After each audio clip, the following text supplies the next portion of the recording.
6-speed Dakota here, and now we're moving on to our second part of our all-fluid change on my 06 Dodge Dakota. Now, right now I'm going to be changing the transmission and transfer case fluids. So in this case, I got a 6-speed manual Jetrag 238 transmission.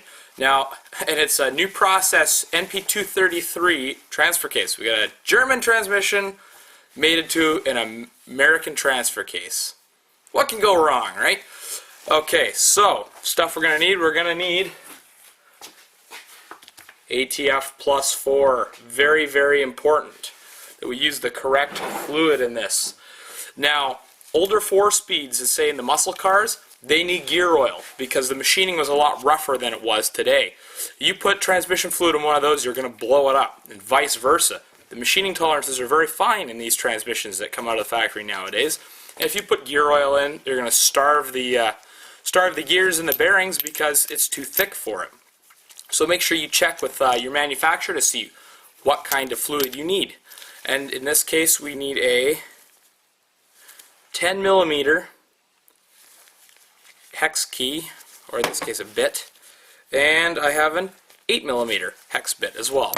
The smaller one is for the transmission and the larger one is for the transfer case. Now, the transfer case uses pipe plugs, so there is no gasket to replace. And I believe the transmission uses a rubber seal, but I'm not certain on that one.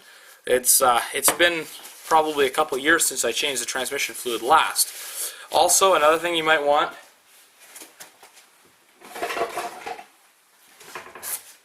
is one of these lubricant pumps, since you can't really get a 5-liter jug in there too easy, and it's dripping everywhere. So one of these pumps are less than 15 bucks at your local marine store. They're perfect for this job, so I recommend buying one of those, and also you're going to need a suitable drain pan. So first thing we're going to do is we're going to get underneath there and change the transmission fluid. Alright, so now here's the transmission.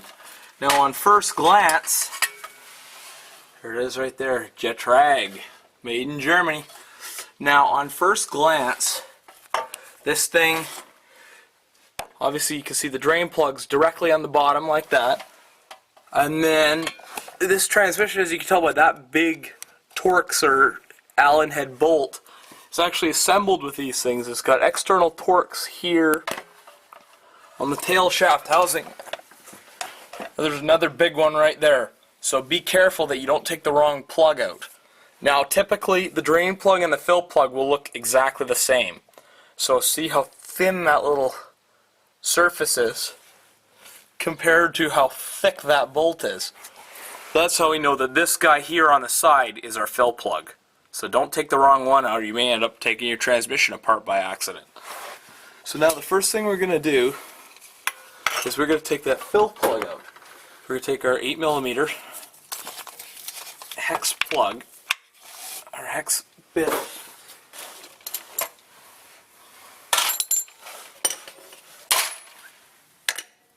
Now the reason we take the fill plug out is so that if we can't drain the transmission, we still have, or if we can't get the fill plug out, we can still have fluid in the transmission. You're not going to drain it all out and you can't get the fill plug out and to refill it, so that would be really, really bad. So,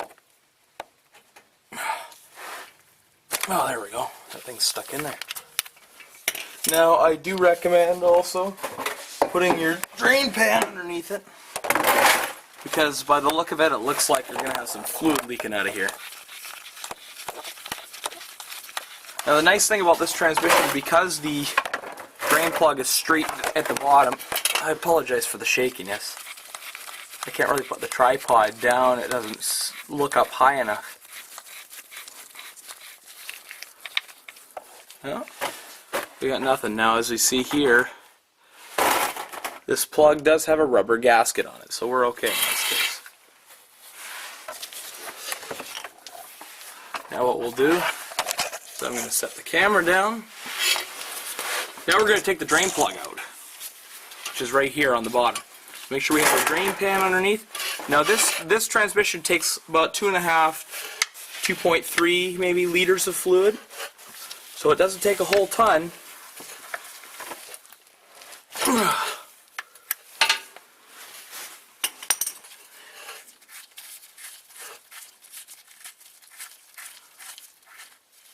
And if you spill all this, it's going to look like you murdered somebody because transmission fluid is all nice and red. Okay, here goes. Oh, there it goes.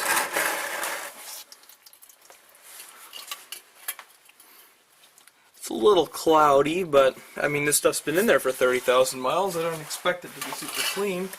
Now if we look on our drain plug, and also our fill plug as well, but not so much the fill plug. The drain plug should be magnetic. I don't know if it is or not, but we don't see any kind of big chunks or shavings coming out of there, so we know that we're in good shape. So we'll just let the fluid drain. See, not very much came out. Unlike an automatic, you don't need a lot of fluid in a manual transmission. It doesn't need to run the hydraulic system like in an automatic. All it needs to do is just lubricate the gears. Now, because this truck's a 4x4, we have to change the transfer case fluid. But it's a very similar process, only the plugs are on the side of the transmission, not on the bottom like this one. That's why I like this. This is a very good design. Also, the transmission is very light because it's aluminum, and it's fairly strong actually. It can stand up to the torque of a V8. So I'm going to let this finish draining, and then we'll move on to draining the transfer case. So now that it's pretty much done draining, it'll trickle forever if I leave it there. So fluid in a manual transmission doesn't get contaminated like it does in an automatic. So you don't have to worry about flushing nothing out of there. Because there's no clutch material or anything that wears inside the transmission. So we don't have to kill that on there. All we have to do is just snug it up. Because the casing's made of cast aluminum. And aluminum is soft, but cast aluminum is brittle as well. Same thing with the transfer case.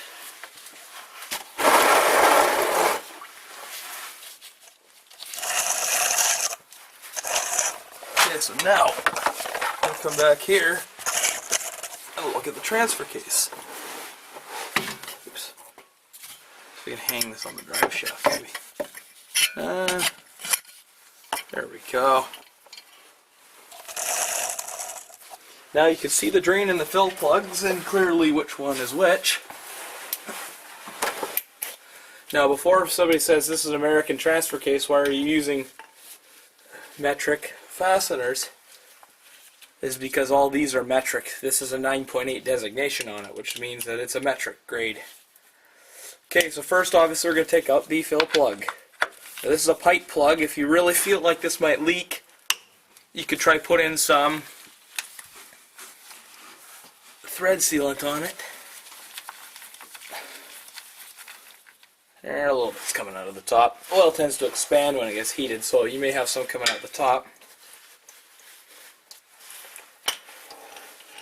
Now for the fun part, we gotta watch because this might just come flying out all of a sudden, which happened the last time I was changing all these fluids. So we're gonna be very careful. Break this guy loose.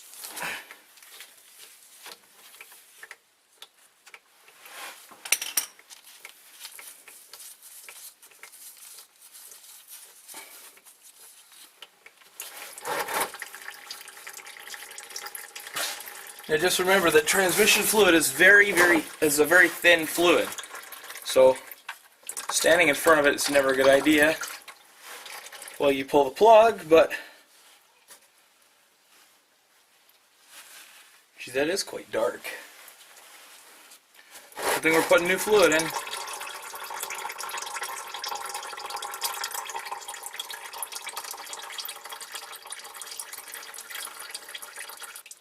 Okay, so now once it's done draining, I have to do a blooper reel at the end of this video. Oops. This plug's a bit of a pain to get back in because there's no real head to hang on to.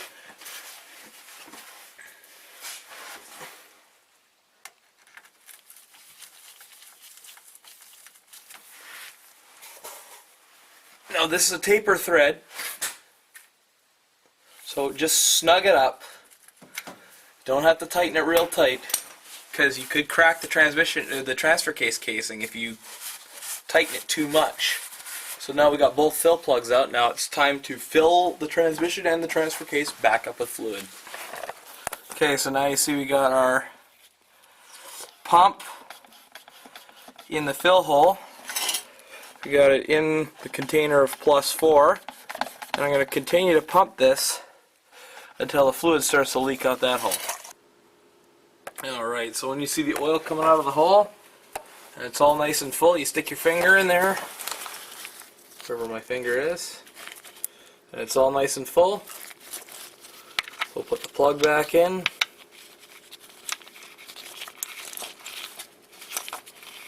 And we'll snug it down. Get this plug back in.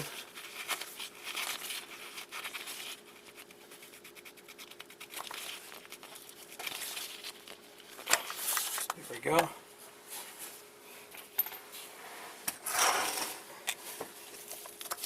Alright, so now all we have to do is, because that's O-ring seal, you don't have to kill it. All you have to do is just snug it up. And there's the transmission done. Now when we're going to move on to the transfer case, it's the same procedure.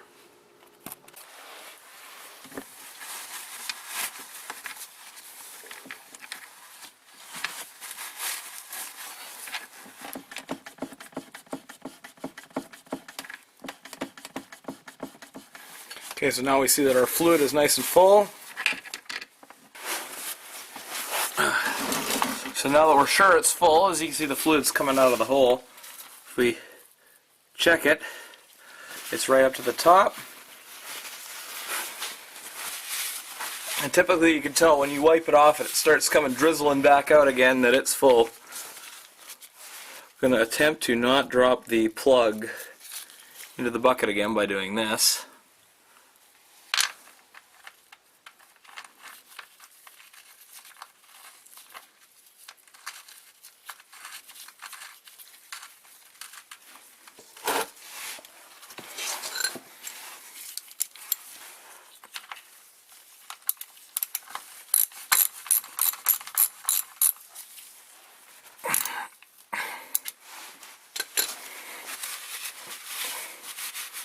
And there we go.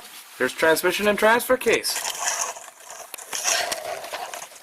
The only mainly frustrating part is I actually dropped the straw down in the container of fluid, so I had to use a piece of hose I had laying around. But this is not a hard job to change your manual transmission and transfer case fluid. Even for an automatic, the transfer case is the same. So that's how you do it in a Jetrag 238, which comes equipped in most Jeeps, Dodge Dakotas, and even some of the Rams in the standard transmission. So now next thing we're going to do is we're going to change the front and rear axle fluids. So please stay tuned for that. Thank you for watching.